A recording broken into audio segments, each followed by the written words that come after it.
未来时钟大战灵七指挥官，神仙打架，隔壁宇宙波及，双方各种新鲜能力纷纷上演，特效横飞，双对波场面。未来时钟被爆头，开启2阶段模式，反制灵七指挥官，核弹危机解决，时间领域撤除，未来时钟拂袖而去。Hey guys， P 什么 here？ 欢迎收看我的频道。在等待了10天以及成堆的预告后，时钟的多元宇宙39集最终部分发布了。这集发生了许多新奇的情节，比如未来时钟宛如斧子哥类似有着传送到隔壁宇宙的能力。未来时钟与灵七指挥官的战斗简直可以称其为神仙斗法，其境界已经无法用言语形容。更高法则级别的时间之力祭出，效果一阶更比一阶强。贝瑟尼存活的消息透露，灵七指挥官何去何从？他们面临着相同的敌人，是联合还是一战到底？请带着这些内容与我重新回顾本集，我将尽可能盘点解析理论其中细节。看清简介，视频内容难保有时会过度解读猜测，请理性看的问题并积极参与讨论。在正式开始之前，希望大家可以给我这个小小的赞。那我们修先开始。前情回顾，小闹钟解除核弹危机时，灵七指挥官出面阻止。为了能按最终胜利的剧本走，未来时钟不得不前来矫正。双方的大战开始，但这是个不好应付的对手。回到本集，开局便是斗法阶段，未来时钟双手掐诀，灵力汇聚，双时钟法阵交出共鸣，透露着诡异的气息。未来时钟轻施手诀，2个时钟法阵金光乍现，然后蹲下以大地作为传导，顿时间法阵之中的狂暴灵力找到了跳板，化作2道闪电朝灵七指挥官迸发而出。但这一招前摇过久，没有彻底的抢占先机，随着灵七指挥官原地起跳躲开了。注意看，此处环境对比上集有了颜色，说明他们所处不在时间领域中了。从右边的领域罩子也能看到，那么也就是说又经过了时间跳跃，但我想并不长，精彩的打戏肯定不能跳过。在灵七指挥官起跳之后，他的双眸一道紫极欧巴黑级神光射出，这道带有神通之力的黑光瞬间穿透山体，直逼未来时钟。不过未来时钟反应迅速，施展秘法在面前生成了一块黄金能量盾，抵挡住了黑光的实体攻击。但这块盾不单单能抵挡，还能压制。只见未来时钟双手一推，这面带有水晶波纹的能量盾化为了攻击的手段。刚站稳的灵七蓄力一拳将其击碎，想必他是炼体的。这时能量碎片四散，双方的战斗节奏容不得半点滞留。没等其散去，灵七指挥官左手握拳，顿时拳头的前方生成了一个湮灭黑洞类似的能量漩涡，将周围的碎片以及地上的泥土都给吸了进去，内部深不见底，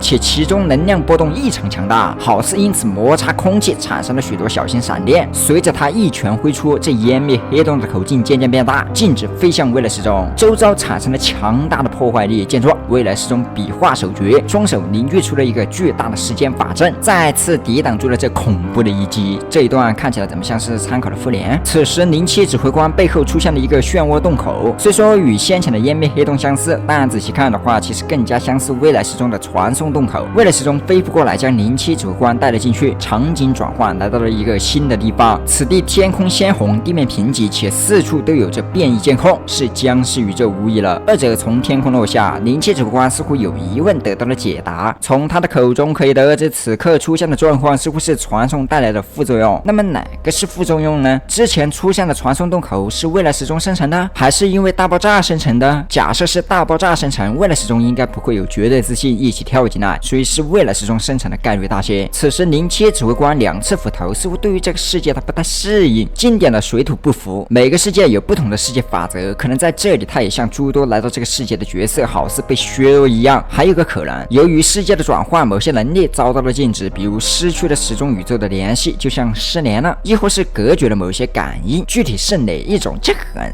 难猜测。之所以来到了别的宇宙，在此前创作者公布了与相关系列合作的消息，该集所发生的事情与相关的系列剧情毫无关系，估计是搞个客串吧，不知道未来还会不会有，我们届时再看。此时一堆上士群包围了灵七指挥官，这看起来给人一种喋血复仇的感觉。不过上士群不够多，灵七指挥官显然是看不起这量级的对手，直接施展湮灭之眼清理杂兵。此时客串的僵尸宇宙时间线是26集，正好上演泰坦电视的拿手好戏，很酷的鸡拖着短暂照面未来时钟后上去参战，一只小丧尸宝宝啃着未来时钟的手指，直接将其丢出。但未来时钟似乎注意到了什么，在僵尸宇宙中，丧尸啃食过的单位不及时处理，那么就会渐渐异变为他们的同类。未来时钟此时看向了自己的手指，显然是发现了这个问题，于是他左手无觉而起了一个法阵，显著的导流标志，表示了这是在使用回溯能力。可以看到刚刚右手所做出的动作倒放了一般，包括先前在啃食的小丧尸宝宝。最萌身高差，未来时钟一个弹盘子带走了他，随后手铐在背，准备观看这个宇宙的好戏。但此时有人打断了他，未来时钟似乎想要换个地方玩玩，再次施展了传送漩涡。灵气指挥官环之以力飞扑，场景再次转换，又来到了另一个地方。二者你忘我，我忘你，上演了一波经典动漫的高实力强者间的打斗情节，意思可以 get 得到，但特效却有些塑料。两位强者的斗法也不是优雅，各自用着招牌的姿势。当他们飞过旁边的巨物时，可以看到两个泰坦，一个是泰坦监控，另一个是声纳泰坦。这段故事发生在三体宇宙的104集第一部分，解救声纳泰坦的对波名场面。相应的，未来时钟与灵气指挥官也对波，双对波同框名场面，不过是左右相反的结局。未来时钟短暂获胜，他打算一鼓作气，右手挥出能量，试图继续攻击灵气，但他貌似预知了灵气指挥官将要做出的举动。可以看到刚汇聚的能量消散了，转而开启了能量护盾抵挡灵气指挥官的急速冲撞。从某种意义来讲，7步之内拳头更快，所以做下这样的举动是情理之中的。二者交出的力量过于强大，盾牌很快就炸开了。随后声纳泰坦起身看向了未来时钟，不过在三体宇宙中，声纳泰坦对波输了后就被刀了，忙于对付泰坦监控根本没有看，所以说这也在变相表示两个系列是没有关联的，不能混为一谈。当未来时钟给声纳泰坦打招呼时，说到你想加入我的宇宙吗？但没等到任何答复，就被灵气指挥官给顶了进去。从这个位置的画风来看，他们回到了时钟宇宙，但回到了这里的未来时钟没有继续给灵气指挥官缠斗下去，而是选择了发言。从他的对话中可以得知，他俩的战斗完全就是在浪费时间，因为他们都有着一个相同的敌人，我想就是阿尔法的主人了。这点未来时钟坚信灵气指挥官也知道，再这样打下去肯定是没有意义的。但这个劝服并不能说服灵气指挥官，对此灵气指挥官选择爆头未来时钟，一拳下去，时间内部齿轮滴答声消失，速度太快，转瞬即逝，快到未来时钟还在沉浸演讲就被爆了。俗话说反派死话多，但用在这倒是有那么一些恰当的还。灵气指挥官表示的这就是巴拉巴拉的下场，我想他也不怎么喜欢文戏，不然也不会在没说完就上了。事了拂衣去，灵气指挥官刚想走人，可这时发生了匪夷所思的一幕，只见脑洞大开的未来时钟身体内部出现了一具与本体一模一样的能量体，不愧是拥有大神通的修士，想必境界最低也是化神期或是应变期，拥有一具身外化身的灵魂体，达到此等境界，躯壳已经不再是那么重要，只要魂还在，哪怕肉身尽毁也能夺舍。但这个仅为乱说，只是在时钟宇宙多次出现的这一幕让我感觉很 crazy， 没想到这比30集出现的还更具重量级。与之前不一样的是，在此之前要么是幻境，要么是烘托，但这个概念词是正式加入了剧情，且起到了一定的作用。我觉得已经不能用机器人大战的概念来看待这部作品了，所以这集解析先为浓厚，请多担待。这个灵魂体一经出现便开始对其本体施展回溯，这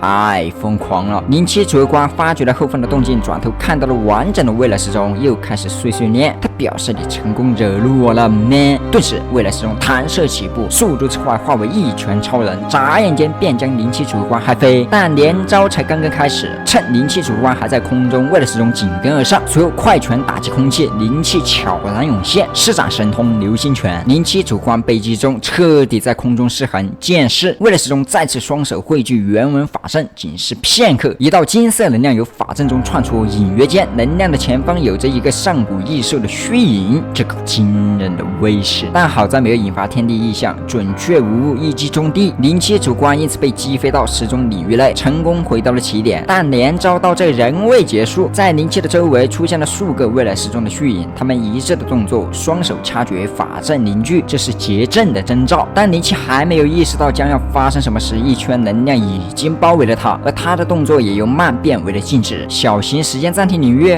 领域中的领域，无论是不是灵气主官现在被定住了，而定住的只是方便未来时钟继续碎碎念。从他们交流的内容中可以得知，灵气主官对无法行动感到震惊，好奇是不是利用了重力将其束缚。当然未来时钟否定了这个疑问，既然可以时间暂停，未来时钟又为何要用重力呢？暂停之下重力就失去了意义，因为都静止了，这是区域静止而不是某个单位的静止。关于重力这点，此前 Dam Studio 提到过，控制时间也就意味着控制的重力，他们觉得物理法则在这个系列没有意义，不过也确实玄魔幻讲不了一点这个，所以跳过这个问题。虽说未来始终否定了，但他还是讲解了自己是怎么做到的。这个控制效果依然是时间暂停的能力，只是级别强度不同。灵气指挥官可以跳脱时间的控制，但对于未来时钟来说，灵气仅是第一级免疫，那么换个级别就不一定了。目前来看是这样，他成功控制了灵气，但未来时钟说完话后也没有对灵气动手，只是多个身外化身维持的效果，自己转身看起来像是要离开的样子。兴许是去查看小楼中的拆除情况，不过未来始终还是低估了灵气指挥官。只见纵使如此级别的控制，依然无法完全限制灵气挣脱开了，但也因此受到了内伤，导致单膝跪地。想必挣脱所花费的力量用的不少，先前被相继攻击也没见有一点事儿，此时单单挣脱便口吐机油，可见这个控制的强力。为了始终所言不同级别的时间暂停，那么他会不会还有更强的级别呢？假设还有，那未来时钟的能力深不可测。仅从现在来看，未来时钟的实力可能比灵气强一些，但两个单位，一个炼体，一个炼气，所以也不能拿来比较。未来时钟听到了后方的动静，他的时间暂停失效了。未来时钟低下头，表示不敢相信自己真要这么做，仿佛不屑于做这样的事似的。而做什么？那就是打感情牌。随后他转身告知了灵气贝瑟尼还活着的消息，顿时灵气的眼神突然变得有神，来回转睛，似乎正在臆测贝瑟尼是他的孩子。听到这个消息，当父亲的哪有不震惊的？为了始终继续表示，根据他所看到的未来，相信灵气已经能感觉到有人对他撒谎了。如果是真的有人欺骗了灵气，那么这个人会是谁呢？让我们回到茅斯大会，此前他们谈论应付天未来底的对策时，几乎大多数人对联合没有排斥现象，独独有一个表现十